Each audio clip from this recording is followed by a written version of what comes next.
کہ اس کی ان نیکیوں کو، اس کے حسنات کو، اس کی خوبیوں کو جو ہے وہ حسد کی آگ جلا کر بسم کر دیتی ہے۔ نحمدہ و نصلی علی رسول الکریم، اما بعد، اعوذ باللہ من الشیطان الرجیم۔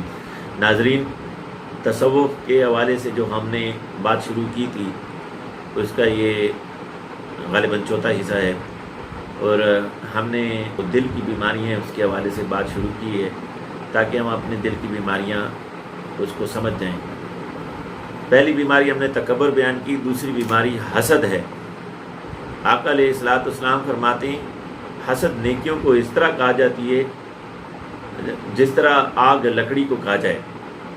حسد، آج ہم کس طرح سے حسد میں مبتلا ہیں؟ ہر بندہ دوسرے سے حسد کر رہا ہے۔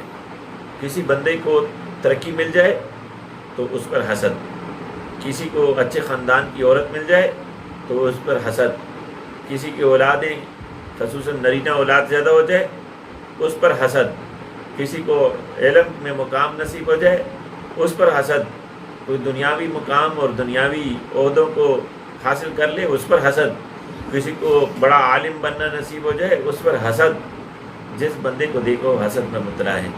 ایک دکاندار دوسرے دکاندار کو برداشت نہیں کرتا، ایک پروفیسر دوسرے پروفیسر کو برداشت نہیں کرتا، ایک بیوروکریٹ دوسرے بیوروکریٹ کو برداشت نہیں کرتا، ایک سیاستدان دوسرے سیاستدان کو برداشت نہیں کرتا، ایک پیر دوسرے پیر کو، ایک عالم دوسرے عالم کو برداشت نہیں کرتا۔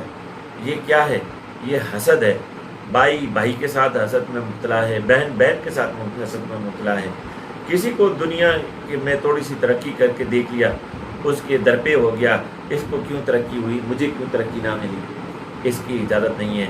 اللہ کے حبیب علیہ السلام فرماتے ہیں حسد نیکیوں کو ایسے کہا جاتا ہے اس طرح سے آگ لکڑیوں کو کہا جاتی ہے۔ معلوم چلا حسد کرنے والا اپنی آگ میں خود جلتا رہتا ہے، اپنی نیکیوں کو بھی بسم کر دیتا ہے۔ جو رب کے رسول نے فرمایا کہ نیکیوں کو کہا جاتا ہے یعنی اس کے حسنات ختم ہو جاتے ہیں۔ اس کو ہم مختلف پہلو سے سمجھنے کی کوشش کرتے ہیں۔ جہاں تو اس نے نیکیاں کی ہوتی ہیں، لوگوں کے ساتھ بھلائی کی ہوتی ہے، قرآن پڑھا ہوتا ہے، تلاوت کیا ہوتا ہے، ذکر کیا ہوتا ہے، نمازیں پڑھی ہوتی ہیں، وہ بھی ختم ہو جاتا ہے۔ یہ آگ جلاتی ہے تو بسم کر کے راکھ کر دیتی ہے، یعنی اس کا نام و نشان بھی مٹ جاتا ہے۔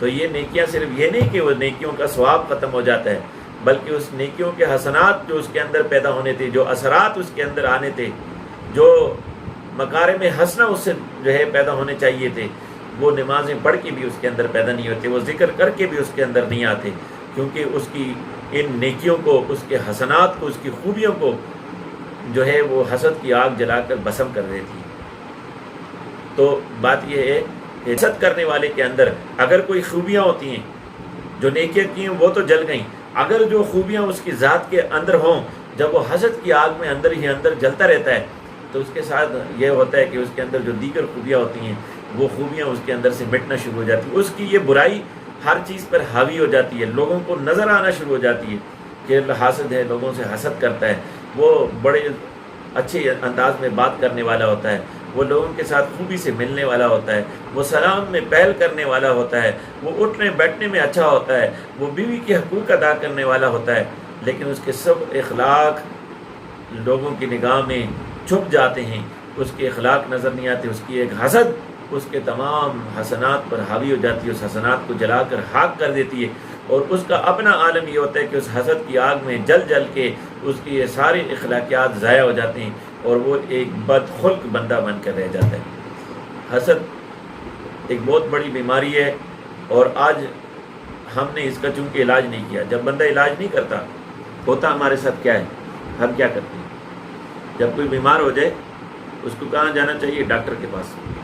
اگر کسی کو سر درد ہو جائے اور وہ کسی اور سے پوچھے یار مجھے سر درد ہے، اور وہ ڈاکٹر نہ ہو تو وہ اس کو کیا کہتا ہے؟ تو پیناڈول لے لے، اس سے سر درد ختم ہو جائے گا۔ وہ بیچارہ پیناڈول لیتا ہے، درد تھوڑی کچھ عرصے ختم ہوتا ہے، پھر آتا ہے، پھر لیتا ہے، پھر اس سے ہائی ڈوز کی پین کلرز لیتا ہے، اینٹی بایوٹکس یوز کرتا ہے، لیکن سر درد ختم نہیں ہوتا۔ کچھ عرصے بعد جب وہ ڈاکٹر کو جا کے شکایت کرتا ہے، ڈاکٹر کہتے ہیں بندے تو نے تو بڑی دیر کر دی، تیرے دماغ میں تو ٹیومر تھا، وہ آخری سٹیج پر پہنچ گیا اور تو پیناڈول پہ لگا ہوا تھا، پین کلرز پہ لگا ہوا تھا۔ یہی حال ہمارا ہے۔ جب دلوں کے اندر بیماریاں ہو گئیں، اول تو ہم نے ان بیماریوں کو پہچانا نہیں، اگر پہچانا تو ہم نے اس کی ختم کرنے کی ضرورت اور اہمیت کو محسوس نہیں کیا.